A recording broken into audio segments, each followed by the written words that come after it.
mars de l'an de grâce 2018. Amis lecteurs, bien le bonjour. Merci de nous retrouver pour cette troisième livraison du kiosque africain sur Afrique Média Télévision. Dans cette émission, la troisième du genre, vous aurez donc la quintessence de toute l'information telle que traitée par nos confrères de la presse noire et même du côté de l'international. Bienvenue une fois de plus à toutes et à tous. Juste à mes côtés, Tony Michael, bonjour. Bonjour Fabrice Doum, bonjour à tous les téléspectateurs d'Afrique Média et heureux de vous retrouver dans le cadre de ce grand kiosque panafricain. En espérant qu'aujourd'hui vous allez affûter vos oreilles pour mieux écouter et bien écouter toutes les unes que nous allons décrypter pour vous ou que nous allons évoquer dans le cadre de cette émission. C'est donc un périple qui s'annonce forcément long, mais rempli et riche d'ailleurs d'informations. Ce sera donc avec vous le coup d'envoi de cette autre édition avec effectivement l'Afrique centrale qui bouge, la presse avec. L'Afrique centrale qui bouge et bouge surtout aussi du côté du Gabon. Et nous commençons au Gabon avec Gabon Review ce matin qui titre à sa une législative. La CDG appelle au boycott. Selon ce que nous apprend le journal ce matin, participer ou ne pas y participer, c'est la question qu'on peut se poser. Est-elle donc la question à laquelle devaient répondre les participants à cette rencontre politique? Mais avant, il fallait édifier l'auditoire sur les raisons ou les arguments devant fonder une position commune. Le journal nous dit que c'est le coordinateur général de la CDG, Paul-Éric Ikunga, qui a été invité à faire un état de la situation actuelle de ce mouvement politique. Et ce dernier a tenu dans un premier temps à rappeler aux uns et aux autres ce à quoi renvoie la notion de résistance dans le contexte actuel du Gabon. Résister, c'est refuser l'incohérence et les incohérences. Nous sommes dans une résistance non seulement politique, mais également patriotique et citoyenne. Il faut de ce fait demeurer dans la cohérence de nos idées, de ce que nous voulons construire. Donc la CDG qui estime qu'il faudrait boycotter ces élections législatives, tout autant qu'on a boycotté la victoire du président Ali Bongo. Mais jusqu'où ça va aller, c'est la question qu'on peut bien se poser. De toutes les façons, les détails de cette information sont contenus dans les colonnes de Gabon Review, déjà disponibles en kiosque et en ligne ce matin. Toujours au Gabon, nous sommes cette fois-ci avec Gabon Echo, qui est aussi disponible pour vous, amis lecteurs, et titre à sa grande une sur ces élections législatives 2018, une compétition totalement ouverte, selon ce que nous apprend le journal, qu'il s'agisse du Parti démocratique gabonais avec toute la majorité présidentielle derrière lui, ou de la coalition de l'opposition soutenant Jean Ping. Il est difficile, nous dit le journal, à ce niveau de la compétition, de déterminer quel bloc est en passe de remporter les élections législatives. De toutes les façons, elles devraient se dérouler le 18 avril prochain, à moins qu'un troisième report ne vienne perturber le calendrier. Les détails de cette information dans les colonnes de ce journal. Gabon Echo, déjà disponible pour vous ce matin, amis lecteurs. Et puis, nous quittons le Gabon pour aller au Tchad avec Tchad Info qui nous parle de deux bons samaritains qui sont venus du côté du Tchad pour rencontrer notre grand panafricaniste, le président Idriss Déby Itno. Il s'agit bien de Dangote et de Bill Gates qui sont venus au Tchad pour lutter contre la poliomyélite. Et le journal de nous apprendre ce matin que le chef de l'État Idriss Déby Itno, peu avant son décollage à Kigali au Rwanda, ce mardi 20 mars 2018, a accordé une audience à Aliko Dangote et Bill Gates. Ces deux hommes d'affaires sont au Tchad non pour investir, mais ils sont venus au pays de Toumaï dans le cadre de la lutte contre la maladie handicapante poliomyélite, et Bill Gates avec la fondation Bill et Melinda et Aliko Dangote avec sa fondation Dangote sont venus au Tchad pour explorer la possibilité d'accroître leur financement dans le domaine de la lutte contre la polio et peut-être dans d'autres domaines de la santé. Avec le président de la République, les deux mécènes ont discuté surtout sur les possibilités d'aider le pays à mieux se protéger contre cette maladie, et ils ont profité pour saluer les efforts du Tchad dans la lutte contre le poliovirus sauvage, car lors de son passage dans le pays en 2011, le milliardaire américain avait été renseigné sur 114 cas. Aujourd'hui, le Tchad ne comptabilise aucun cas. Et après son passage suite à l'appui de sa fondation, nous dit le journal, Bill et Melinda Gates, une vaste campagne d'éradication de la poliomyélite avait été lancée à l'époque sur toute l'étendue du territoire national. Les détails de cette information dans les colonnes de ce journal Tchad Info, déjà disponible ce matin pour vous, amis lecteurs. Et puis nous allons continuer cette fois-ci avec la Centrafrique. La nouvelle Centrafrique est en ligne ce matin et titre à sa grande une Centrafrique, Bambari, Ouaka pour revivre avec le renouveau du tourisme. Selon ce que nous apprend le journal ce matin, la semaine dernière, à la mairie de la ville, plus de 50 intervenants économiques du secteur touristique, restaurateurs, hôteliers, groupes de musique et de danse, galéristes d'objets d'art, etc. étaient réunis pour une vaste campagne de sensibilisation. Au programme, une édification sur la relance de la mise en valeur des arts, de la culture et du tourisme local. Une occasion également pour les autorités de rappeler aux professionnels la nécessité de payer régulièrement les agréments des taxes de développement du tourisme pour l'année 2018. Et toujours en République centrafricaine, nous sommes là avec Corbeau News qui titre tout sa part. Un titre qui n'est pas assez doux d'ailleurs. Centrafrique, ultimatum des Antilles, Balaka de Braya à la MINUSCA. 72 heures pour libérer leur général Ramazani. Et il faut dire que la MINUSCA a beaucoup de choses à faire de ce côté-là, surtout ramener à la liberté, bien évidemment, le général Ramazani. 2 jours après l'arrestation du général Ramazani et son transfèrement sur Bangui, ces éléments anti-Balaka de Braya en colère lancent un ultimatum de 3 jours à la MINUSCA pour le ramener sain et sauf dans sa localité. Arrêté le vendredi 16 mars dernier dans la localité de Braya, préfecture de la Haute-Kotor, dans une opération matinale des forces de maintien de la paix de la MINUSCA dans la région, le monsieur Jean-Francis Diandji alias Ramazani, un général puissant des anti-Balaka de la région impliqué dans de nombreux actes criminels supposés, est déjà transféré sur Bangui selon ces hommes contactés par Corbeau News ce matin. En conséquence, ces derniers lancent un ultimatum de 72 heures à la mission multidimensionnelle des Nations Unies pour la stabilisation en République centrafricaine, en abrégé la MINUSCA, auteur de son arrestation, de le libérer au cas contraire et passer sous délai, dit le journal. Ils réserveront le droit d'attaquer, ils se réserveront le droit d'attaquer tous les dispositifs de la MINUSCA dans la région, peut-être au-delà, s'ils le pourront. Il y a donc de quoi avoir peur côté MINUSCA, parce que même si tout le monde ne tombe pas, il y aura quand même quelques têtes qui vont tomber. Et la MINUSCA doit avoir peur de cela. Voilà pourquoi vous allez aller retrouver les détails de cette information dans les colonnes de Corbeau News ce matin. Et puis nous quittons la République centrafricaine pour la République démocratique du Congo. 3 lettres aussi, à l'aube d'une résolution RDC, la SENCO qui briefe l'ONU sur les enjeux de l'heure. Selon ce que nous apprend le journal ce matin sur ces élections qui sont annoncées pour décembre prochain du côté de la République démocratique du Congo, les éclairages des évêques catholiques congolais ont été requis au Conseil de sécurité. Sages femmes de l'accord de la Saint-Sylvestre, les princes de l'Église universelle, qui par les diocèses et autres répandus un peu partout dans le pays, savent tâter la situation sur le terrain. Ils ont donc été appelés à dire leurs 4 vérités sur l'état des lieux en RDC, notamment suite au fait qu'à Genève devra s'ouvrir la conférence des donateurs sur l'impasse humanitaire au pays, en général au Kasaï en particulier. C'est donc lundi 19 mars que Donatien Tcholé, comme nous le dit le journal, s'exprimant au nom de la conférence des évêques, a lu le mot, le briefing de la SENCO à l'intention des membres du Conseil de sécurité. 3 choses donc à retenir, toute analyse faite. Primo, après avoir peint un tableau sombre sur le plan humanitaire, un appel à l'aide est lancé à l'endroit de la communauté internationale. Secondo, le renforcement du mandat de la MONUSCO à travers la prochaine résolution est prôné.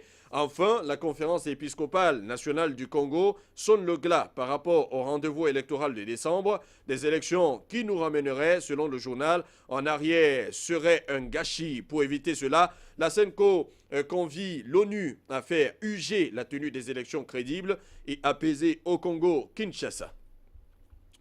Et puis, dans le pays voisin, nous sommes là dans le Congo-Brazzaville avec les échos du Congo-Brazzaville ce matin qui nous dit que le chef de l'État congolais, Denis Sassou Nguesso, s'est rendu ce mardi à Kigali, au Rwanda, où il participera ce mercredi au sommet extraordinaire des chefs d'État et de gouvernement de l'Union africaine sur le lancement de la zone de libre-échange continentale africaine, en abrégé la ZELEC. Les détails de cette information sont contenus dans les colonnes de Les Échos du Congo-Brazzaville, déjà disponible en kiosque et en ligne ce matin pour vous, amis lecteurs. Et puis nous quittons ce pays pour aller au Cameroun avec Cameroun Tribune qui titre à sa grande une, et vous pouvez le voir, Chine-Cameroun.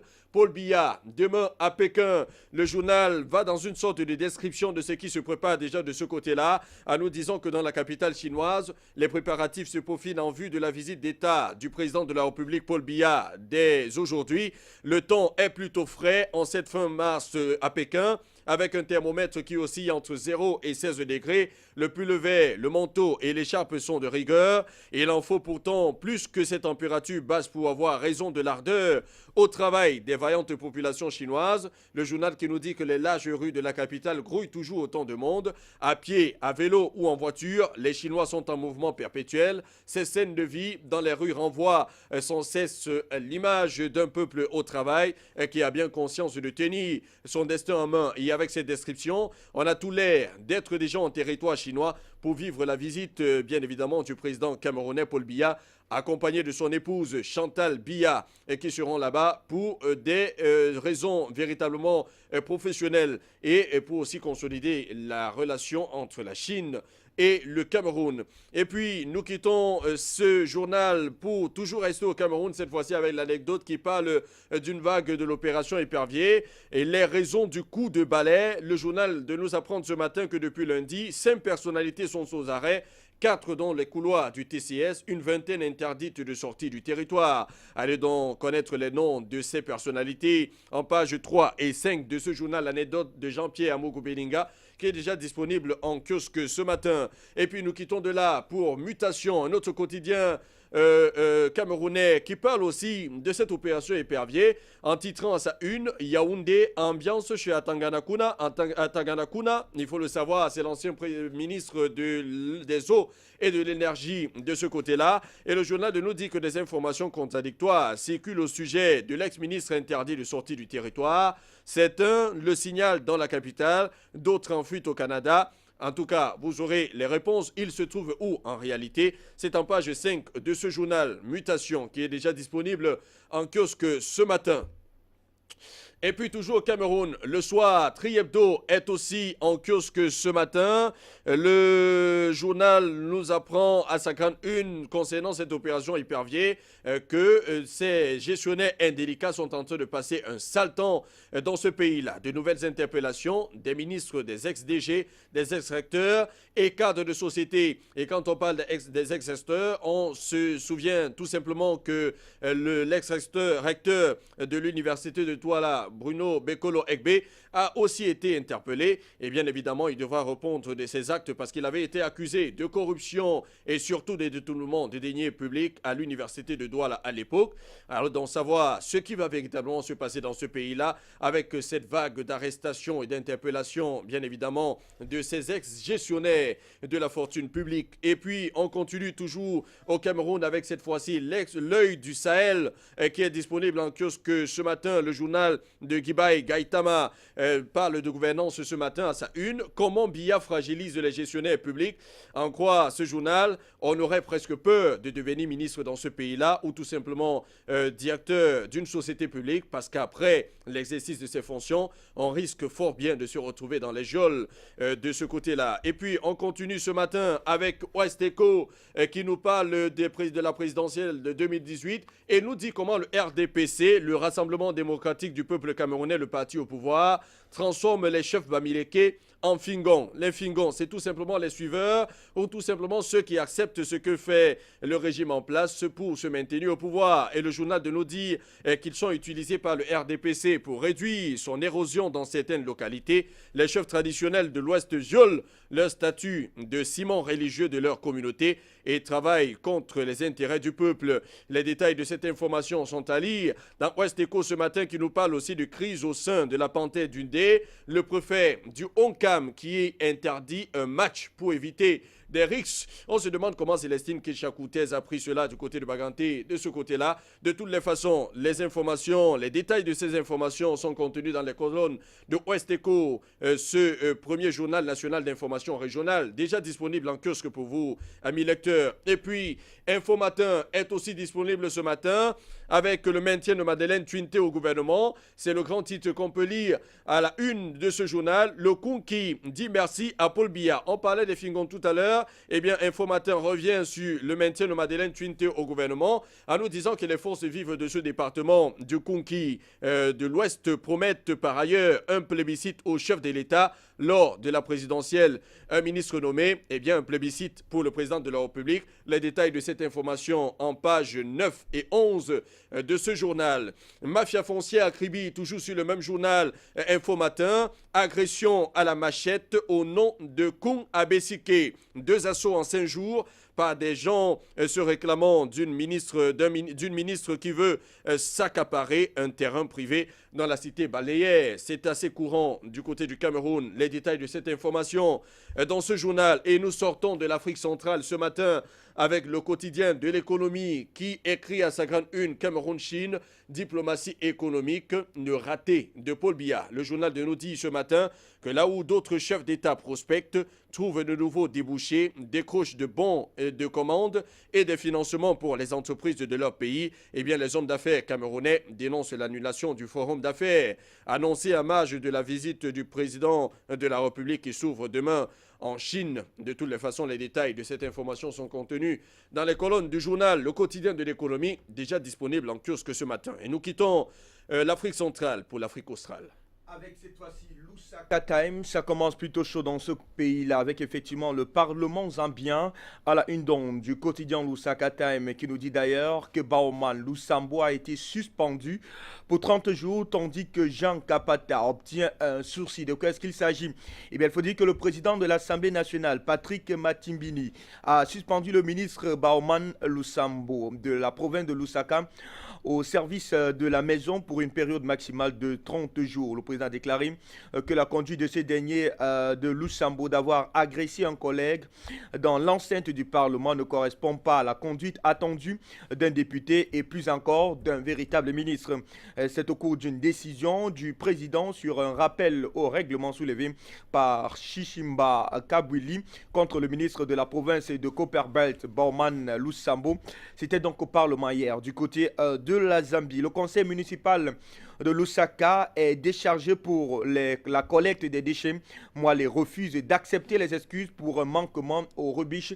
Retient sa une de Times of Zambia qui nous fait dire que le ministre du gouvernement local, Vincent Moalé, a fustigé le conseil municipal de Lusaka pour ne pas avoir alloué assez de camions à ordures pour faire face au tas d'ordures qui commençait à se construire dans le centre-ville et les marchés de ce pays-là. Moalé n'était pas content de visiter donc à cet effet les marchés de Lusaka, mais de constater que des tas d'ordures avaient donc refait surface dans de nombreux endroits quelques semaines seulement après qu'un effort concerté avait ravivé le quartier central des affaires et des marchés à la hauteur de la récente épidémie de choléra. Allez lire dans l'intégralité cette information dans les colonnes du quotidien Zambia Time. Et nous sortons de la Zambie avec Zambia Eye qui revient sur cette déclaration du Parlement. Zambie annonce d'ailleurs que le président a suspendu Baoman pendant 30 jours pour avoir giflé Kambili. Le président de l'Assemblée nationale, Patrick Matimbini, a donc été suspendu le ministre Baoman Lusambo de la province de Lusaka pendant 30 jours pour avoir giflé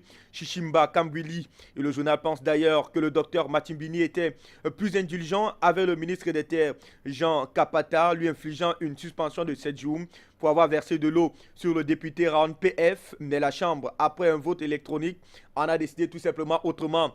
En tout cas, ces scènes de guerre et même de guerre au sein des parlements africains, on en vit et on voit d'ailleurs cela tous les jours où sous peu qu'on ne soit pas effectivement d'accord sur un point précis, eh bien, on en vient parfois même jusqu'aux mains. C'est ce que nous voyons ce matin, l'ensemble de la presse zambienne qui est effectivement à lire ce matin.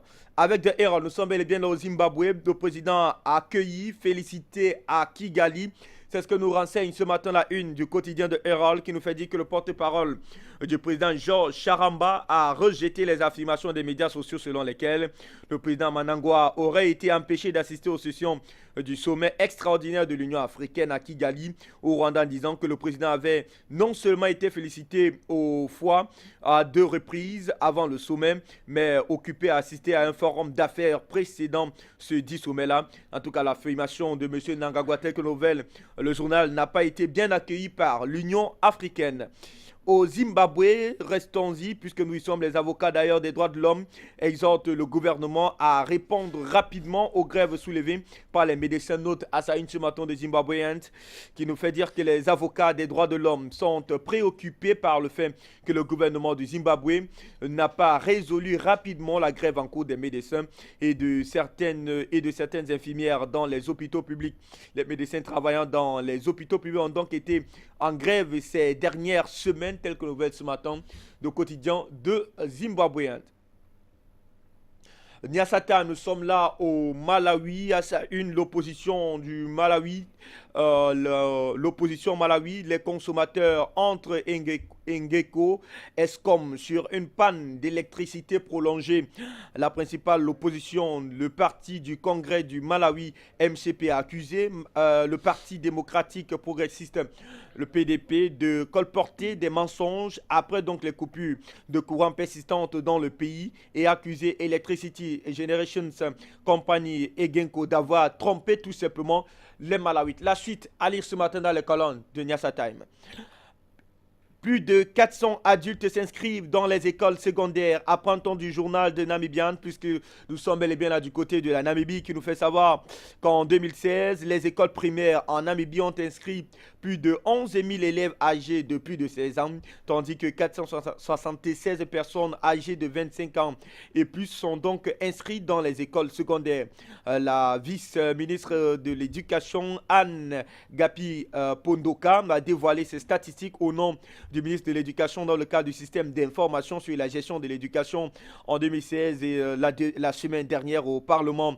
La ministre de l'Éducation n'a pas pu fournir des chiffres pour 2017 car ils sont encore en cours de compilation, tandis que le ministère a ajouté que le nombre d'adultes inscrits dans les écoles primaires et secondaires fluctue chaque année de ce côté-là. En tout cas, c'est tout simplement une très bonne nouvelle. Il n'y a pas d'âge pour apprendre, mais dit-on souvent, on cesse d'apprendre le jour où on cesse de vivre. En tout cas, l'intégralité de cette information, allez ce matin dans les colonnes du quotidien de Namibians. La controverse télévisuelle s'approfondit au Swaziland. C'est ce que nous révèle ce matin Swazi Observer, qui nous fait dire que le ministre ordonne au conseil de donner Swazi TV des emplois. Et pendant ce temps, le MPS appelle à la sonde de la matière. Eh bien, l'histoire, c'est donc laquelle, eh bien, le journal nous fait dire ce matin que le ministre de l'Information, de la Communication et de la Technologie, Douma Sani Dlagamandla, est accusé de pousser pour la réintégration de l'ancien Swazi TV CEO Bongani SIG Koko Dlamini. Cela s'est passé d'ailleurs à la chambre de l'Assemblée lorsque le MPS discutait du rapport de performance du ministère des TIC et des prévisions budgétaires pour les exercices 2018-2019. Restons au Swaziland. La municipalité est comme un enfant jalé et bien fondé, retient The Times of Zambia. Mais de quoi est-ce qu'il est question à Babane? Il faut dire que l'homme d'affaires qui construit un bloc d'appartements à Mangwaneni ne voit aucune différence entre la municipalité et un enfant jaloux et bien nourri qui veut plus de nourriture. Bongani Delissan Dlamini, dans sa réponse affichée d'ailleurs à la demande dans laquelle le conseil municipal de Bambane l'a poursuivi en justice pour un ordre de démolition de son immeuble et qui a d'ailleurs accusé la municipalité de ne pas gérer tout simplement la ville de Babane, tel que vous ce matin des Times of Zambia. Au Botswana, avec The Voice of Botswana, ça une femme meurt dans un accident de route à Afrique. La police de Francistown enquête sur la cause d'un accident mortel qui a coûté donc la vie à une femme de 34 ans vendredi matin. Selon le commandant de la station de police Kutiwano, le surintendant David Ramasoki, une voiture avec 3 occupants s'est renversée vers 4h30 environ à 2 km de Tati Sindi en direction de Tonota. En Afrique du Sud, les fonctionnaires demandent à voir le dos du corrompu Supra Mahou Mapelo. Le journal, effectivement, met l'expression corrompu entre guillemets. Eh bien, les travailleurs provinciaux du ministère de la Santé du Nord-Ouest demandent au Premier ministre de démissionner dans les 2 semaines qui suivent. Le Premier ministre du Nord-Ouest, Supra Mahou Mapelo, doit partir. Ont annoncé mardi les fonctionnaires du département provincial de la Santé. Des centaines de membres du syndicat national des travailleurs de l'éducation revendications de la santé assimilée de l'Organisation démocratique des soins infirmiers et du syndicat des personnels de santé et autres services de la santé ont donc demandé à Maou Mapelo de démissionner de sa position en tant que Premier ministre dans les 14 jours qui suivent, bien il faut le dire, pour des faits de corruption. Désormais, on voit des hauts commis de l'État qui sont plus ou moins épinglés. Ce n'est pas par la justice nationale, c'est cette fois-ci d'ailleurs par la société civile qui s'érige d'ailleurs à travers bon nombre de syndicats pour demander le départ de ces derniers. On l'a vu d'ailleurs tout à l'heure avec le Cameroun et bien même du côté de l'île Maurice, on a d'ailleurs vu la présidente démissionner pour des faits de corruption. Restons en Afrique du Sud avec don de Mercury qui nous fait savoir que le juge Moneseke fait un don à la une dans le journal Justice pour les victimes d'Essi Dimeni, tel que l'on voit ce matin de Mercury. L'intégralité de cette information a parcouru ce matin dans les colonnes du journal de Mercury. Le Parlement adopte un projet de loi sur la concurrence, titre à sa une. Ango Press, vous aurez compris, nous sommes du côté de l'Angola.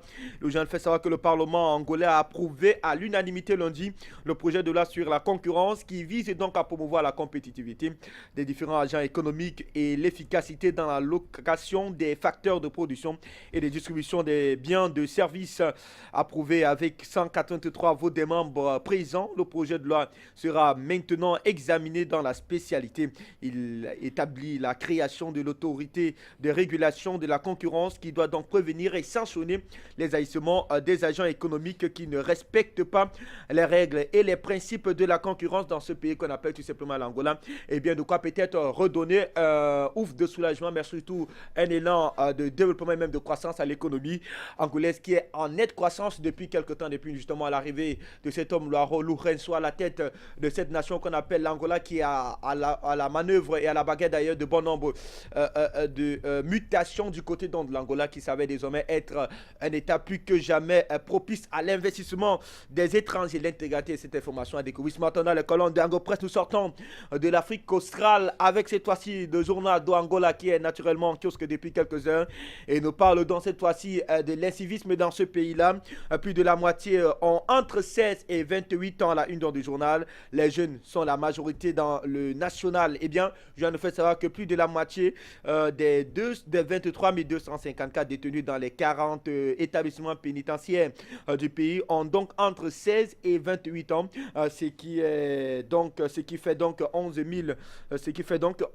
181 détenus et 12 773 ont donc été déjà condamnés dans un pays, on appelle donc dans un pays comme l'Angola, où eh bien, le nombre de jeunes détenus dans les centres pénitentiaires semble tout simplement être assez exorbitant et même inquiétant du côté de ce pays-là, puisque la presse angolaise en parle d'ailleurs ce matin. Allez donc lire et savoir tout simplement les raisons tout simplement de ces, on va dire, de ces mouvements de délinquants du côté donc de l'Angola, disponible ce matin dans la presse d'Angola. Nous quittons donc définitivement l'Afrique australe pour l'Afrique de l'Est, probablement avec les voix du Burundi qui nous attendent.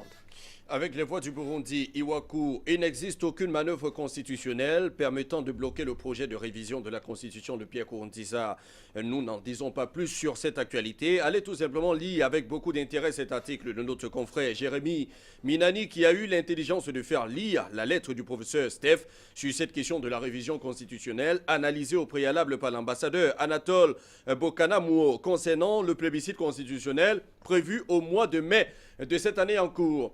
Et puis nous quittons du Burundi pour Djibouti avec le journal, le quotidien La Nation qui parle des préparatifs du sommet extraordinaire de l'Union africaine à Kigali. Une délégation gouvernementale djiboutienne participe au sommet des affaires. Selon ce que nous apprend le journal ce matin, à quelques heures du sommet extraordinaire de l'Union africaine qui regroupera ce mercredi 21 mars 2018 à Kigali les chefs d'État et de gouvernement du continent, eh bien la délégation gouvernementale djiboutienne composée du ministre des Affaires étrangères et de la coopération internationale, du ministre de la Justice et du ministre délégué au commerce a participé lundi aux côtés des délégations gouvernementales africaines et des dirigeants d'entreprises du continent à la journée spéciale baptisée Sommet des affaires pour échanger les vues sur la transformation économique de l'Afrique à travers le commerce. Et au cours de cette journée, nous apprend le journal, les délégations africaines ont ainsi eu l'occasion d'aborder la question de la libéralisation progressive des échanges commerciaux en Afrique dans les années à venir et les opportunités qu'elle offre aux opérateurs économiques du continent en termes de coopération. Les détails de cette information dans l'édition, la parution de La Nation de ce matin. Et puis nous continuons cette fois-ci dans cette île. Nous sommes dans les îles comoriennes avec le journal Art What One qui parle de citoyenneté économique. Il y a un chiffre qui épate, 971 millions de dollars de manque à gagner. C'est ce que nous apprend le journal Asakan Une ce matin. Ce journal qui nous apprend d'ailleurs que la somme est astronomique. Au-delà des aspects sécuritaires, le programme de citoyenneté économique est un véritable désastre financier. À 10 ans, nous dit le journal, le pays n'a jamais autant gagné d'argent et en 10 ans, le pays ne s'est jamais autant enfoncé dans les abîmes. Ce programme a laissé s'installer un réseau mafieux qui a profité aux castes des pouvoirs politiques et diplomatiques. Les deux anciens présidents se sont rendus coupables de détournement de fonds pour avoir permis l'installation des réseaux parallèles de vente et pour s'être soumis aux règles des agences de services privés. La section des comptes de la Cour suprême doit maintenant prendre le relais de la commission parlementaire pour apporter des réponses précises et chiffrées sur le nombre des passeports écoulés, les prix effectifs pratiqués, la partition des sommes et l'ampleur des détournements effectués. On parle d'une décrépitude quand on sait que les îles comoriennes aujourd'hui sont des îles très visitées, sont des îles très touristiques aussi. Donc il faudrait véritablement que l'État des Comores puisse véritablement arranger cette situation le plus rapidement possible pour que le pays n'enregistre plus de pertes assez énormissimes. On parle de 971 millions de dollars de manque à gagner chaque année dans ce pays-là. Tribune Madagascar, nous sommes là dans les îles, les petites îles de Madagascar, l'archipel Madagascar qui nous parle des élections présidentielles. Le MAPA et le TIM en front commun contre les nouvelles lois électorales. C'est le titre qu'on peut lire à la une de ce journal qui nous dit que les partis politiques TIM, MAPA et certains députés indépendants ont fait une déclaration commune hier pour une mise en garde contre l'adoption des projets de loi organique sur les élections si les amendements durant les travaux de commission ne seront pas pris en compte. Et selon ces derniers, il s'agit de projets de loi qui ont été concoctés spécialement pour rendre possible la réussite du parti au pouvoir dans les prochaines élections, quitte à mettre à l'écart des principes constitutionnels. Et les détails de cette information dans la Tribune Madagascar qui est déjà disponible en kiosque ce matin. Midi Madagascar est aussi en kiosque ce matin, toujours à Madagascar. Litige foncier à Ivato. Le Fokonolona dénonce l'abus de pouvoir des militaires. Le journal nous apprend de cette information que ce litige foncier prend depuis samedi dernier une nouvelle tournure, car le Fokonolona ose manifester contre ceux qui veulent l'exproprier. Une tentative d'expropriation et d'expulsion est confrontée au refus de ceux qui ont valorisé le terrain depuis des années. C'est ce qui se passe actuellement à la Bani, base aéronavale d'Ivato. Et samedi dernier, nous apprend le journal, une dizaine de militaires étaient venus avec des engins prêts à être utilisés pour détruire et enlever les cultures se trouvant sur ce terrain de 9 hectares. La manifestation du Fokonolona, parmi lesquels se trouvent des militaires retraités et encore en service, s'est poursuivie dimanche. Les détails de ce fait divers dans les colonnes du journal Midi Madagascar qui est déjà disponible en kiosque ce matin. Et puis Tanzania, nous sommes en Tanzanie, cette fois-ci avec ce titre vrai, membre Elisabeth Ombo et Nora Damian Dar es Salaam. C'est en tout cas le titre que nous propose ce journal ce matin, ce journal qui nous apprend à cet effet que c'est une réalité vraiment douloureuse dont vous pouvez dire, surtout après le président John Magufuli, de rencontrer des commerçants tandis que chacun d'eux explique les obstacles et les conseils au gouvernement. Et en raison des problèmes soulevés par le président Dr John Magufuli a réagi au fléau en disant que les résultats de l'enquête menée par son comité électoral ont permis d'identifier le fait que les industries aériennes fabriquent du sucre industriel. Les détails, parce que le consommateur doit toujours être protégé. Le président John Magufuli fait ce qu'il peut pour que le consommateur soit véritablement protégé du côté de la Tanzanie, mais pas que le consommateur, mais aussi les commerçants. Et puis nous allons au Kenya cette fois-ci avec The Daily Nation pour parler une nouvelle fois de Raila Odinga et de Uhuru Kenyatta qui obtiennent des atouts pour pacifier les bastions. Selon le journal ce matin, le 12 juillet 2017, une foule s'est rassemblée sur les terrains des East African Breweries à Kisumu. Vêtus de t-shirts rouges de marque Jubilee Party, ils ont brandi des drapeaux jubilaires alors que le président Uhuru Kenyatta et son adjoint William Ruto sont entrés pour relancer la brasserie. Mais dès que M. Ruto a commencé à parler, eh bien le groupe a commencé à le railler en lançant des noms non imprimables, nous dit le journal. C'était la dernière fois que le président et son adjoint avaient tenté de pénétrer la base de soutien traditionnel du chef de l'opposition Raila Odinga. Mais aujourd'hui, avec la rencontre entre les deux présidents, Raila Odinga et Uhuru Kenyatta, on espère bien qu'il y aura une véritable accalmie dans le pays, un véritable apaisement et que les deux leaders vont se battre pour donner aux populations un avenir meilleur dans ce pays-là, teinté d'une politique assez pacifiée dans un pays comme le Kenya qui depuis quelques années connaît plutôt des morts et quelques blessés dans la capitale kenyane à Nairobi. Et puis nous sommes en Éthiopie avec des reporters qui est en kiosque ce matin et qui nous parlent du nombre d'Éthiopiens fuyant vers le Kenya qui atteint plus de 9000 au jour d'aujourd'hui. Et selon le journal, le nombre de personnes déplacées qui ont fui vers le Kenya a dépassé la barre des 9000, a appris de reporters dans un communiqué de presse publié par la Société de la Croix-Rouge du Kenya et envoyé aux journalistes. Eh bien, le chiffre a atteint 9667 en date du 16 mars 2018. La Croix-Rouge a également estimé que davantage de personnes continueraient à traverser la frontière éthiopienne et kenyane. L'exode massif d'Éthiopiens vers le Kenya a commencé à la suite des massacres de 9 civils par les membres de l'armée nationale à Moyal, à 800 km au sud d'Addis Abeba. Et l'incident survenu le 10 mars 2018 a également fait plus d'une dizaine de blessés parmi les civils.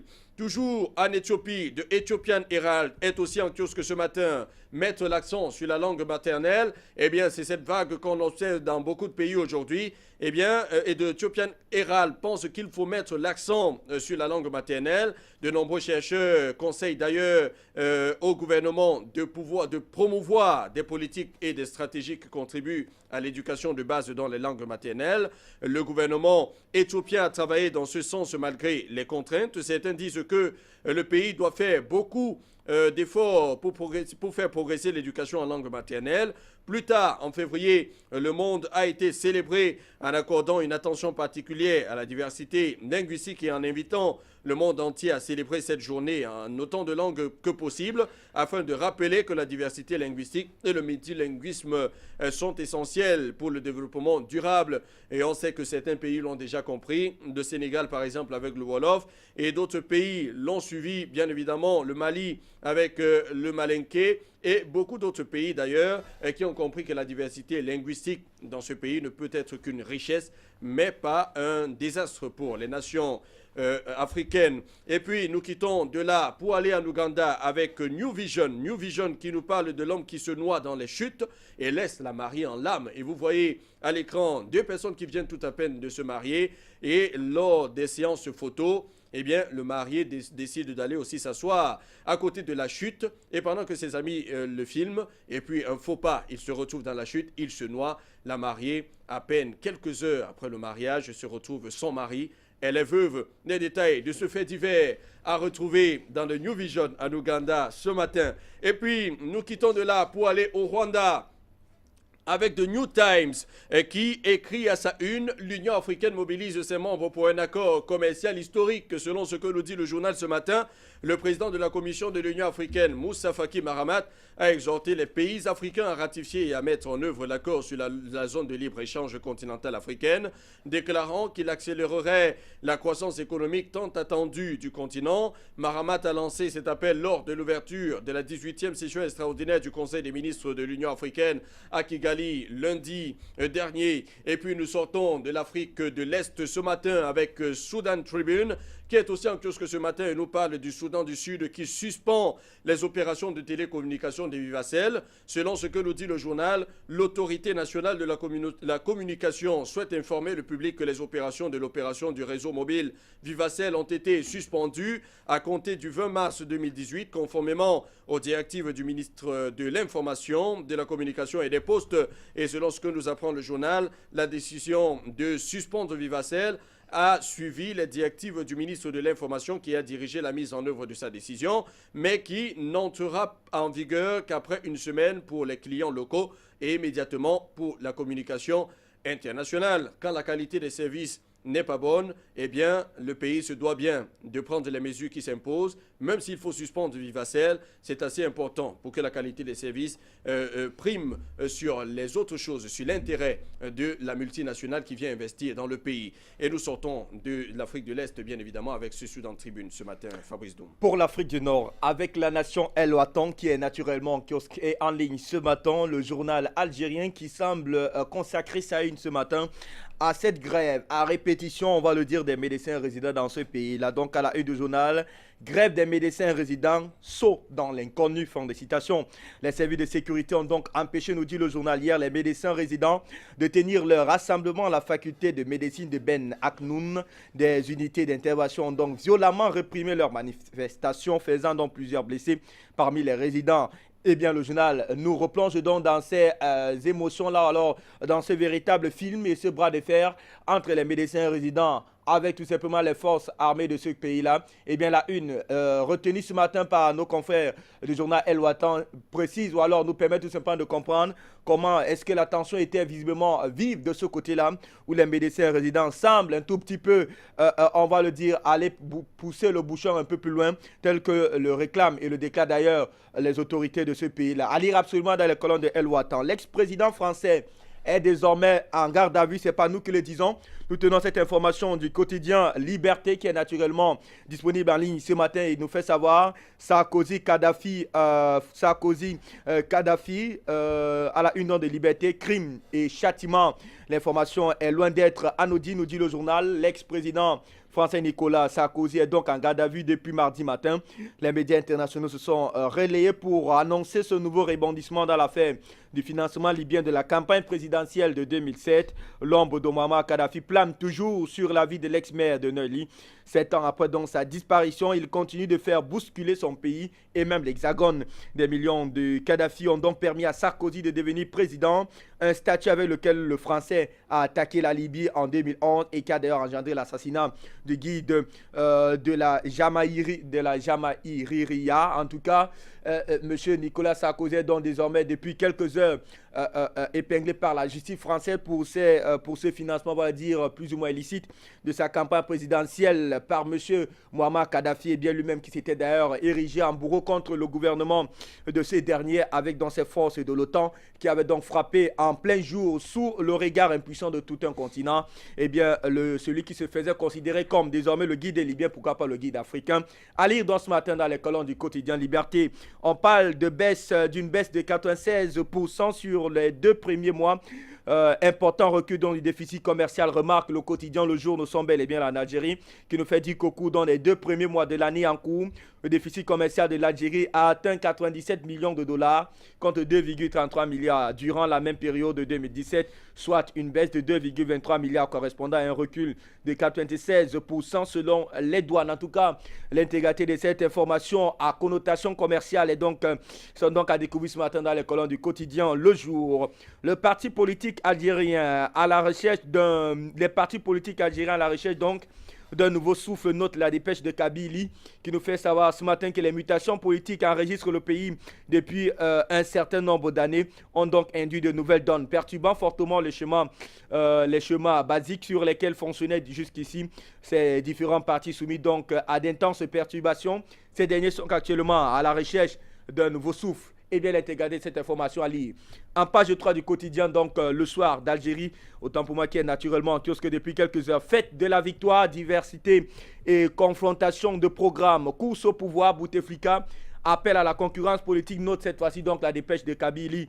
Et bien l'intégralité de cette information à découvrir ce matin dans les colonnes du 10 journal. Nous restons en Algérie.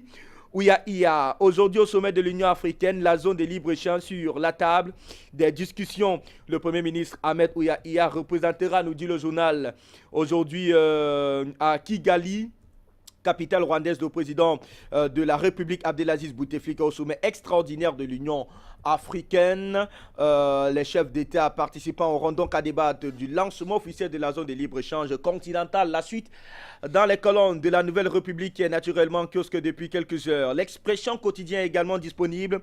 Elles sont nombreuses, ces associations qui prétendent défendre les consommateurs. La face cachée d'un véritable business arrête donc le journal à sa une. Et bien allez donc découvrir l'autre, on va dire, l'autre face cachée donc de ces sociétés, alors de ces associations-là qui prétendent donc défendre les consommateurs. Et bien le journal nous fait savoir donc que c'est une autre face cachée des différents businessmen qui vont donc venir s'enrichir sur le dos des consommateurs algériens. L'intégralité de cette information à lire dans les colonnes du quotidien L'Expression. Les médecins résidents dénoncent la violence policière. On l'a d'ailleurs découvert à l'entrée ce matin avec El Watan. Eh bien, nous emboîtons le pas avec le quotidien Doloran qui nous fait savoir ce matin que vous êtes médecin, vous êtes immédiatement embarqué par la police selon les déclarations des médecins résidents.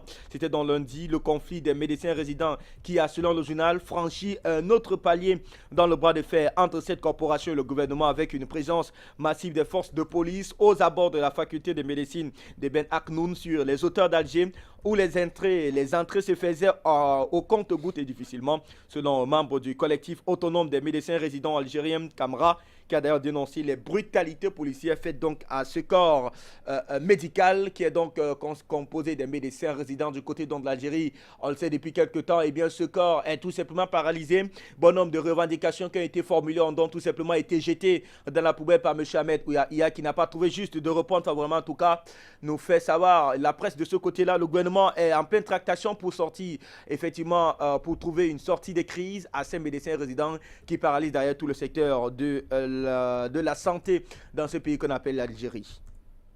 Les internes et les spécialistes entrent en grève eux aussi vers la paralysie des hôpitaux.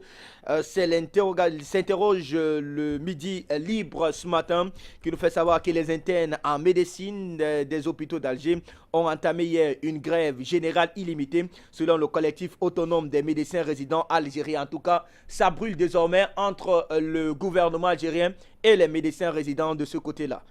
Présidentielle 2019, on en parle dans cette revue de presse africaine, notamment avec le Jeune Indépendant qui est disponible du côté de l'Algérie et nous fait savoir que les balises, il nous annonce à sa une les balises du président Bouteflika. Le Jeune nous fait savoir que le président Abdelaziz Bouteflika a donné hier le ton au sujet de l'élection présidentielle de 2019 lors du discours lui en son nom par le ministre des Moudjahidines Taeb Zitouni à l'occasion de la célébration de la fête de la victoire.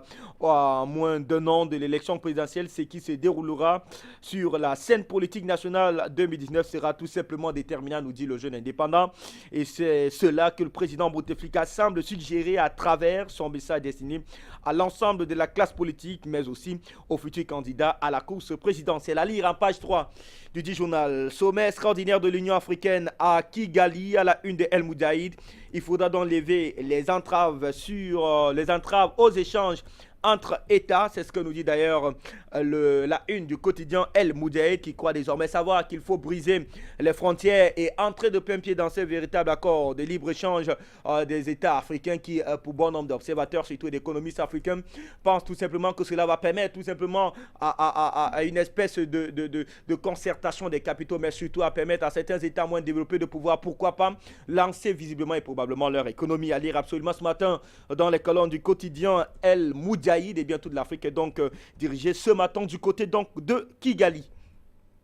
Pressé pour témoigner les libertés étendues du côté de l'Égypte avec donc l'interview de Sidi qui embrasse la une ce matin du quotidien Egypte Today qui nous fait savoir que dans sa première interview avant les élections, le président Abdel Fattah al-Sisi a déclaré qu'il n'y a aucune instruction que quiconque exprime son opposition ou que ses greffes soient tout simplement emprisonnés dans un court-métrage que la réalisatrice Sandra Nassat a montré à Sisi dans l'interview le mardi. Plusieurs personnes ont donc refusé de parler au moins au début de la caméra des problèmes qu'elle rencontre avec l'administration de Sisi, craignant d'ailleurs la prison ou la persécution. Sisi a encouragé les gens à parler librement, avertissant que la violence qui nuit au pays ne sera pas tout simplement autorisé. Les Égyptiens ne devraient pas avoir peur de parler. On est dans la continuité avec donc cette fois-ci Aram Online qui affirme d'ailleurs le président Sisi, propos relayés ce matin par le journal en ligne Aram Online qui nous fait savoir que le président Abdel Fattah el-Sisi a déclaré lors d'une interview télévisée mardi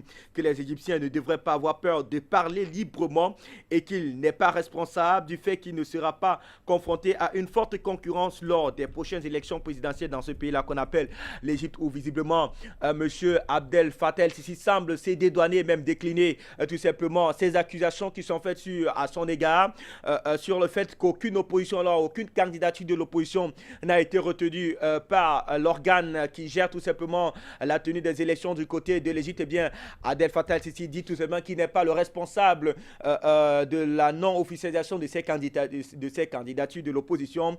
Bien plus, le président déclare qu'il est désormais permis à tout Égyptien de pouvoir tout simplement donner son avis, que ce soit de l'opposition alors du parti au pouvoir, à la suite donc de ce court-métrage qui a donc été réalisé par la réalisatrice Sandra Nassad, qui a donc fait un constat triste et tout simplement macabre. Eh bien, en Égypte, on a peur de donner son opinion sur on va dire l'actualité qui interpelle tout simplement son pays. En tout cas, c'est un triste constat d'ailleurs qu'a découvert la réalisatrice Sandra, alors qu'on est au XXIe siècle, le siècle par excellence de la liberté d'expression. C'est constant d'ailleurs l'observer à travers le monde entier. La suite est donc à découvrir ce matin dans les colonnes de Aram Online. Nous sommes désormais en Algérie avec dans tel quel Arabica qui est naturellement en ligne depuis quelques heures et nous fait savoir à sa une que le PJD charge Al-Adwal Issan et Anaj sur la Gerada. Eh bien, le secrétaire général du PJD a fustigé les positions d'Al-Adwal Issan sur la situation à Gerada. Le parti au pouvoir accuse la Jama de compliquer les choses dans la ville minière. Le secrétariat général du PJD s'est réuni ce lundi sous la présidence de Slimane El Omrani et El Othmani étant en mission officielle au Brésil. Lors de cette réunion, le PJD a salué les efforts consentis par le gouvernement pour le développement de Gerada et l'implication de tous les acteurs politiques, associatifs, élus ainsi que les autorités locales. Et bien, il faut dire tout simplement, ces petites banlieues de Gerada fait l'objet de beaucoup de convoitises et bien même de quelques guéguerres entre les hauts commis de l'État du côté du Maroc. Et bien, il fallait donc mettre et tirer des choses au clair. C'est ce qu'a d'ailleurs fait le secrétaire général du PJD réuni lundi dernier sous la présidence d'ailleurs de Slimane El Omrani. Il fallait donc tout simplement tirer les points sur les i pour ne pas s'entremêler dans une ville aussi remplie ou alors nantie de richesses minières dans un pays qu'on appelle tout simplement le Maroc. Nous quittons tel quel pour la nouvelle tribune. Taux directeur inchangé, une croissance du PIB de 3,3% cette année selon le BAM, la banque algérienne. Eh bien, le journal nous fait savoir que la croissance serait donc accélérée à 4% en 2017 et devrait donc ressortir à 3,3% en 2018 avant donc de s'accélérer à 3,5% en 2019 selon les projections de la banque Al-Maghrib du côté donc du Maroc. 4,2 millions d'élèves sensibilisés à la santé bucco-dentaire au Maroc. C'est ce que nous révèle ce matin la une du quotidien Aujourd'hui le Maroc qui nous fait dire que des kits d'hygiène bucco-dentaire comportant des brosses à dents et des dentifrices seront donc distribués aux élèves à cette occasion. Aussi, afin de faciliter l'accès aux élèves aux soins, de caravanes spécialisées sont donc organisées dans les zones enclavées pour le dépistage et la prise en charge des cas d'affection bucco-dentaire du côté donc du Maroc. Nous sortons de l'Afrique du Nord, cette fois-ci avec la presse news de Tunisie. Au palais de Qatar, le président Kaïb Essebsi honore l'artiste Marcel Khalifa. Se note donc la presse news de Tunisie qui nous fait dire que le chanteur libanais décoré des insignes de grands officiers de l'ordre du mérite national au titre du secteur culturel. Le président de la République, Bédi Kaïb Essebsi, a décoré hier l'artiste Marcel Khalifa des insignes de grands officiers de l'ordre du mérite national au titre du secteur culturel. Chanteur, compositeur et luthiste libanais, Marcel Khalifa se trouve donc en Tunisie pour donner des spectacles musicaux à l'occasion de la fête de l'indépendance, selon un communiqué de la présidence de la République. En tout cas, c'est donc un moment festif que vivra donc tout le landerneau culturel tunisien à lire ce matin dans les colonnes du quotidien La Presse News de Tunisie. C'est à ce pas que nous allons d'ailleurs mettre le cap désormais du côté de l'Afrique de l'Ouest avec vous, Tony Michael, où une grande presse nous attend. Du côté de l'Afrique de l'Ouest ce matin, les patates chaudes de l'Afrique de l'Ouest, on va commencer avec de punch. Nous sommes au Nigeria et ce matin qui parle de police, SSS, répression des médias injustifiés. Selon ce que nous apprend le journal ce matin, être journaliste au Nigeria devient trop risqué, non pas grâce à l'attaque croissante contre les professionnels des médias par des agents de sécurité trop zélés, dans une répression qui rappelle l'ère brutale de la dictature militaire.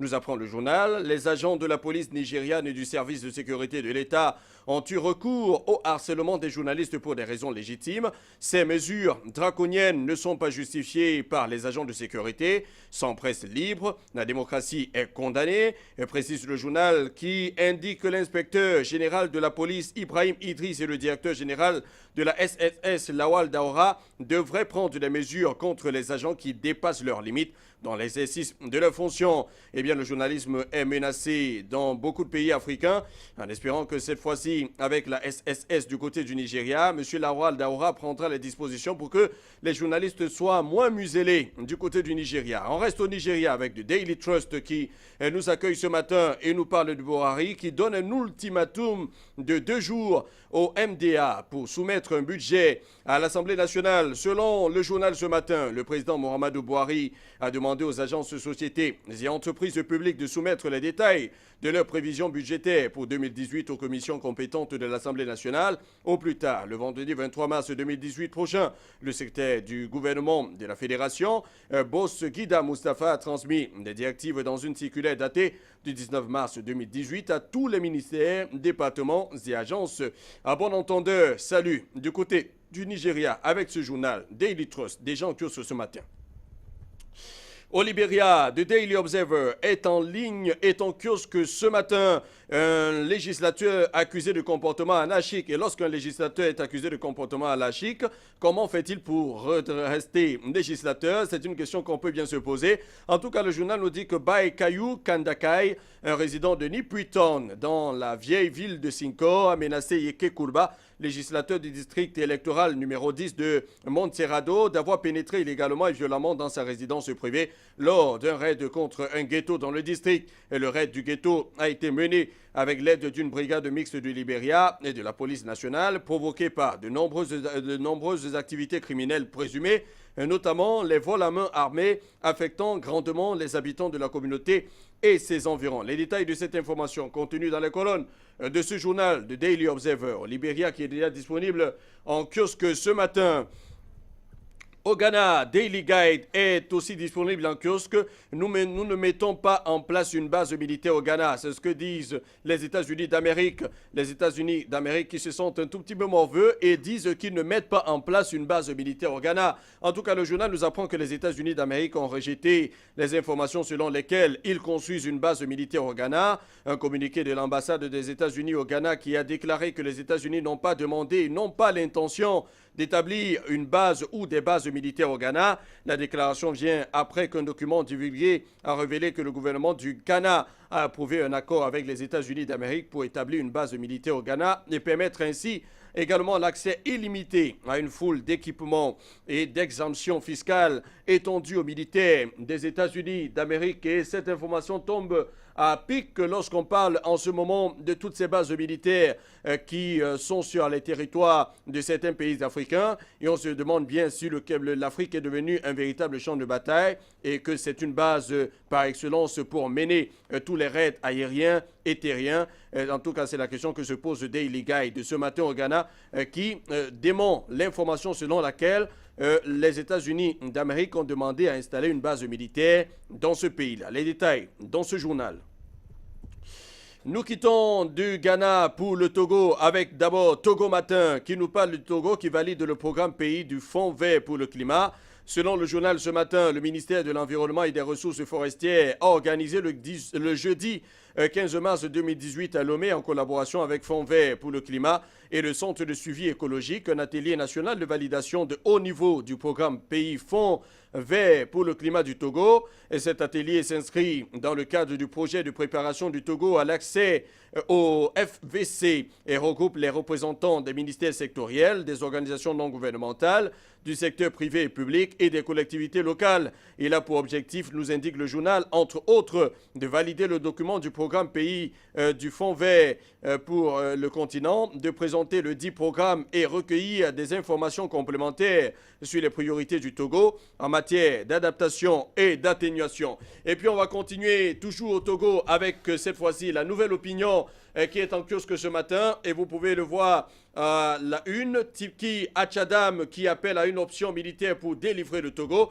Eh bien, selon le journal ce matin, l'opposant ne croit pas en la bonne foi du président de la République qui, selon lui, tente seulement de gagner du temps en feignant des mesures d'apaisement pour ainsi affaiblir les ardeurs du peuple. Une situation que Tikpi Achadam assure comprendre et dont ne se laissera pas endormir par ces manèges du président Faure Gnassingbé. Tikpi Achadam, le président du PNP, qui selon les médias du pays a lancé un appel à la CEDEAO dans son message audio. Il appelle l'organisation ouest-africaine à intervenir dans la crise togolaise, non pas pour faire une médiation, mais pour y déloger Faure Gnassingbé par la force. Les détails de cette information politique dans les colonnes du journal La Nouvelle Opinion du Togo, qui est déjà disponible en kiosque ce matin. Sud Quotidien, nous sommes là au Sénégal, le parrainage qui divise la classe politique. On est toujours en train de parler de politique de ce pays-là. Il faut dire que c'est l'un des pays où il y a beaucoup de patates chaudes lorsqu'il s'agit de politique, même si on l'estime que c'est l'un des pays les plus démocratiques d'Afrique à ce jour. Eh bien, le journal nous apprend que faisant partie des points d'achoppement dans les concertations entre le régime en place, les pôles de non-alignés et surtout l'opposition, que ce soit celle qui a participé au dialogue politique, tout comme celle qui jouait à l'abonné absente à ces concertations. La question du parrainage des candidats à la prochaine présidentielle élargie aux formations politiques reste entière. Les détails de cette information dans les colonnes de ce journal, Sud Quotidien, qui est déjà disponible en kiosque ce matin. Et toujours au Sénégal, Enquête Plus est aussi disponible en kiosque. Sénégalais tués en Espagne, les raisons du drame. C'est le grand titre que vous pouvez lire à la une de ce journal qui nous apprend que d'un point de vue légaliste contre un autre plus paternaliste, deux dirigeants d'associations de Sénégalais en Espagne analysent différemment les échauffourées qui ont coûté la vie à deux compatriotes sénégalais, avec comme seul point de recoupement l'intrusion fatale de la politique politicienne. Et après les attentats de New York en 2001 et la crise économique et financière de 2008, l'éclosion des droites et extrêmes droites dans le nouveau monde et dans le vieux continent ont mis la question de l'immigration au devant de la scène. Les immigrés sénégalais, les sans-papiers et les demandeurs d'asile ne sont plus à la fête, mais l'ancien secrétaire général de l'Association des Sénégalais d'Espagne, 1995-2002, Tafsi Dia, s'interdit toute corrélation de cause à effet. Les détails de cette information judiciaire dans les colonnes de ce journal Enquête Plus, déjà disponible en kiosque ce matin. Au Mali, c'est le reporter qui nous accueille ce matin et nous parle de présidentielle 2018 et vous pouvez le lire. Que mijote Soumeilou Boubei Maïga, c'est le ministre en charge de l'organisation, bien évidemment, de ces élections présidentielles. De ce côté-là, le journal nous apprend que dans un entretien à la BBC, le premier ministre du Mali, Soumeilou Boubei Maïga, annonce qu'il aura de nouvelles cartes d'électeurs différentes de la carte Nina pour la présidentielle du 29 juillet. Au Mali, les élections communales prévues pour le mois d'avril au Mali seront reportées après la tenue de la présidentielle. Et Soumeilou Boubei Maïga parle également de la tournée qu'il entame dans les régions du Nord, notamment à Kidal, et de la situation sécuritaire dans le centre du pays. Les détails de cette information politique dans les colonnes de ce journal Le Reporter au Mali, qui est déjà disponible en kiosque. Et toujours au Mali, l'essor est aussi en kiosque ce matin et nous parle de sécurité et de paix. Une équipe indépendante des Nations Unies reçue par le Premier ministre, c'est ce que nous dit le journal qui nous apprend que le Premier ministre Soumeilou Boubei Maïga a reçu lundi à la primature une forte délégation d'une équipe indépendante des Nations Unies en visite dans le pays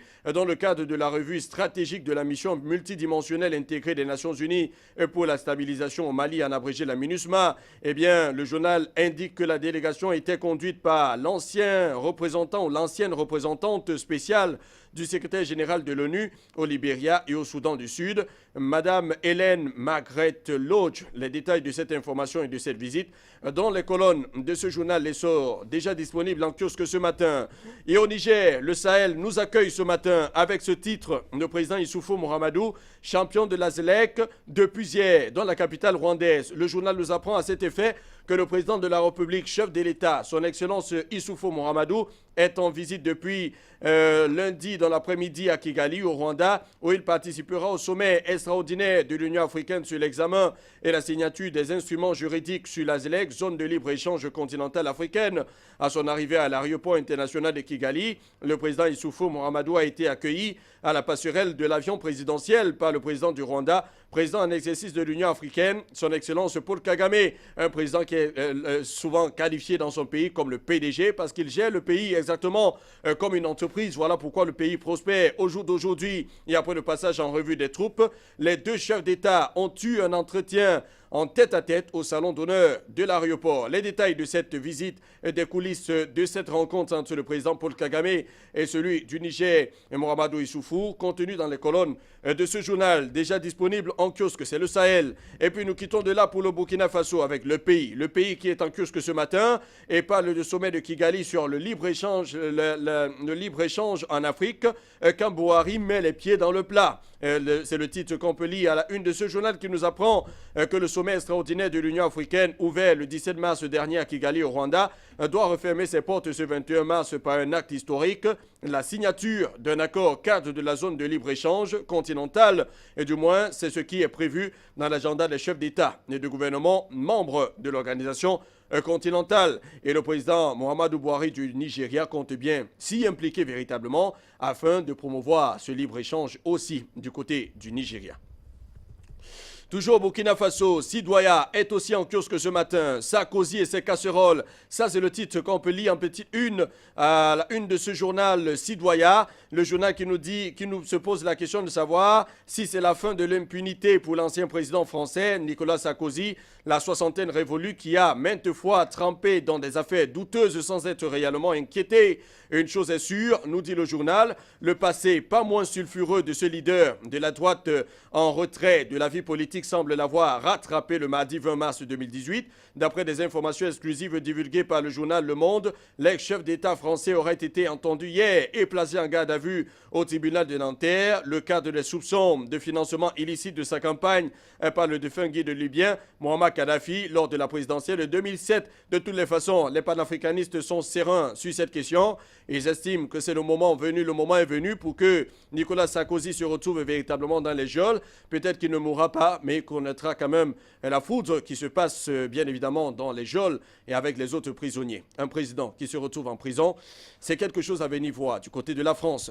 Le matinal au Bénin, ce matin, nous parle de la suspension de la grève à la maternelle et au primaire, l'école qui reprend progressivement vie. Et selon ce que nous apprend le journal ce matin, la psychose est tombée, l'école maternelle et primaire rouvre enfin ses portes après des mois de grève. Les détails de cette information dans les colonnes de ce journal, le matinal au Bénin, déjà disponible en kiosque ce matin. L'événement précis est aussi disponible en kiosque ce matin. Non-désignation des membres du COSLEPI, la Cour constitutionnelle condamne les députés. C'est ce que nous dit le journal qui nous apprend que 3 recours ont été formulés contre le président de l'Assemblée nationale pour violation de la décision DCC 17-262 rendue par la Cour constitutionnelle le 12 décembre 2017. Et après analyse des faits et après en avoir statué, la haute juridiction par sa décision DCC 18-075 du 15 mars 2018 en son article 1er, stipule que les députés présents à la séance parlementaire du 21 décembre 2017, à l'exception de l'honorable Nourenou Achadé, ont violé l'article 124 alinéa 2 et 3 de la Constitution. La même décision condamne le président de l'Assemblée nationale pour avoir violé les articles 124 alinéa 2 et 3, 34 et 35 de la Constitution. Et il convient donc de dire que la non-installation des membres du Parlement au sein du COSLEPI continue de susciter la polémique et mérite une attention particulière du pouvoir législatif. Les détails de cette information contenus dans les colonnes de l'événement précis du Bénin, déjà disponible en kiosque ce matin.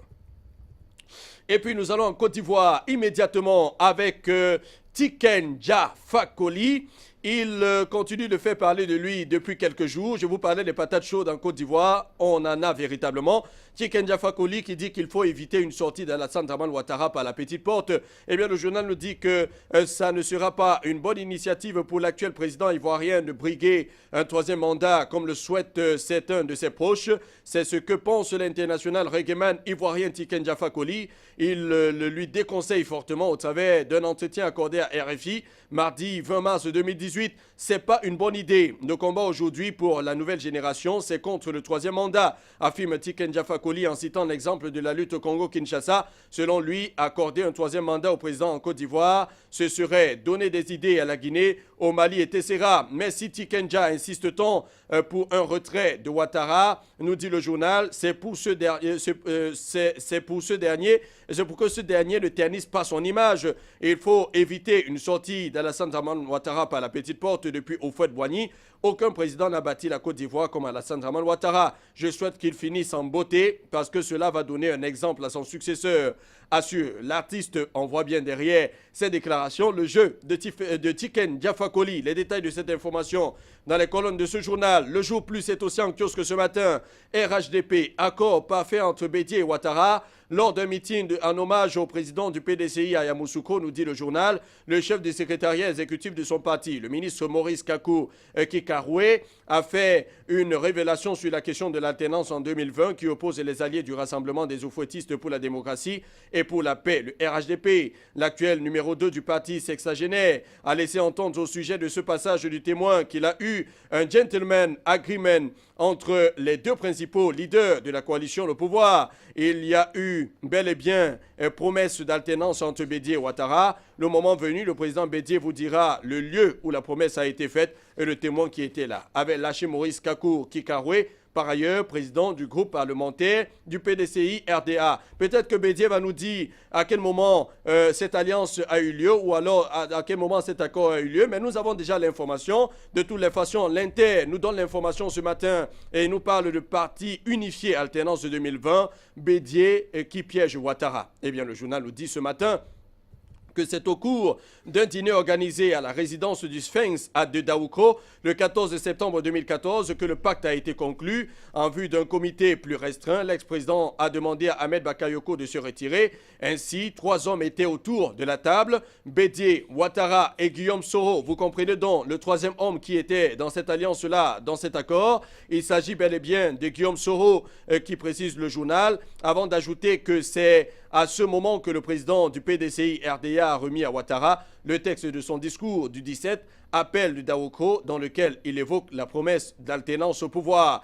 Est-ce que ce serait donc Guillaume Soro qui briguerait la présidence de ce côté-là? Allez donc savoir dans quelques jours du côté de la Côte d'Ivoire. Et puis, nous sortons de l'Afrique de l'Ouest ce matin avec Kaloum Presse. Nous sommes là en Guinée-Conakry. On nous parle de nouveaux tirs ciblés entre Cellou Dalein Diallo, le leader de l'opposition, le chef de file de l'opposition en Guinée-Conakry, et Bahouri au sujet de Grenade. Selon ce que nous apprend le journal ce matin, la tension est de nouveau explosive entre Cellou Dalein Diallo et Bahouri depuis l'annonce de l'arrestation de Boubacar Diallo alias Grenade et ses connexions supposées avec des événements sur l'axe Amdalaï.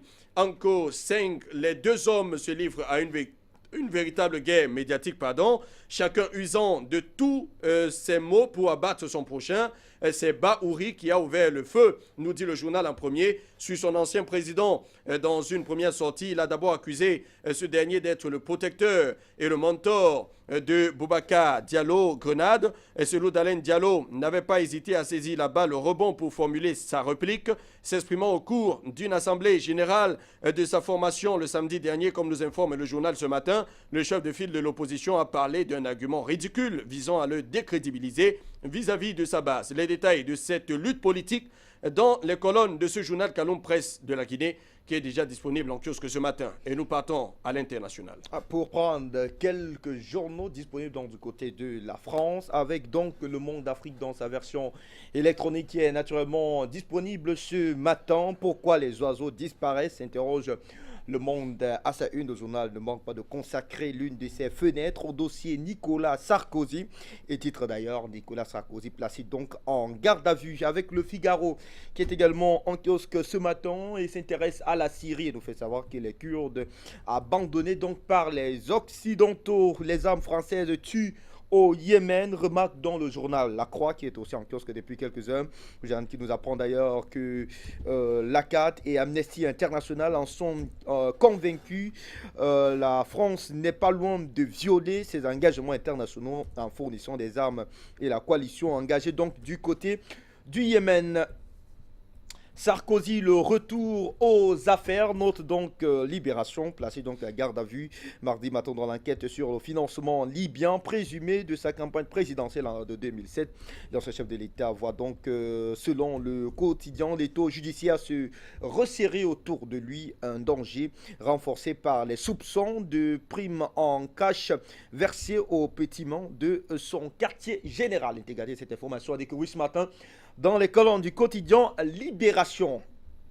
Internet, pourquoi tant de haine? Interrogation qui embrasse la une ce matin du quotidien La Dépêche. Et bien, sous pression donc depuis la vague d'attentats des derniers mois, YouTube, Facebook, Twitter et Microsoft ont donc annoncé mardi la création d'une base de données commune pour éradiquer tout simplement ces contenus de leur site. Nous sortons définitivement de cette revue de presse à l'international et même revue de presse africaine avec donc le quotidien sportif. L'équipe du côté de la France, on aura donc un Griezmann en pleine forme, affiche donc l'équipe à moins de 3 mois donc de la Coupe du Monde qui va se dérouler bien du côté de la Russie. L'attaquant français affiche, nous dit le journal, son ambition après donc la défaite en finale de l'Euro qu'il a d'ailleurs beaucoup marqué. Et bien seule la victoire l'intéresse et pourra désormais laver, on va dire, cet opprobre qui semble désormais être plus que jamais vivant dans les mémoires de jeune attaquant de l'Atlético de Madrid, Antonio Griezmann. Ce sera donc tout, amis lecteurs, pour cette autre balade à travers les kiosques africains. On aura pris beaucoup de plaisir, mais surtout ces deux actualités phares qui ont quasiment animé tous les tabloïds africains, notamment ce sommet extraordinaire de l'Union africaine qui va donc se tenir du côté de Kigali. On annonce désormais un accord de libre-échange entre les États africains. On espère tout simplement que cela va bousculer l'économie africaine, mais aussi à côté de cela, on a cette interpellation de M. Nicolas Sarkozy qui doit donc désormais répondre de ses actes. Et vous l'avez dit tout à l'heure, mon cher Tony Michael, tous les panafricanistes sont d'avis que peut-être le moment est venu, pourquoi pas, de mettre la main sur ce chef d'État africain qui aura, chef d'État, ex-chef d'État français qui aura causé beaucoup de tort au peuple africain. Il aura causé beaucoup de tort aux Africains, mais vous le savez, comme on le dit d'habitude, regardez la revue de presse sur Afrique Média, c'est très bien. Mais allez dans les kiosques pour avoir l'intégralité de l'information, les contenus. Vous savez que les confrères de la presse écrite fouillent vraiment l'information pour vous donner toute la quintessence possible de l'information telle que vous le voulez. Vous allez avoir l'information sur Nicolas Sarkozy et d'autres informations que nous avons évoquées dans le cadre de ce kiosque panafricain. Restez donc en compagnie des programmes d'Afrique Média qui se poursuivent. Et surtout, n'oubliez pas que l'information est en continu. Bonjour.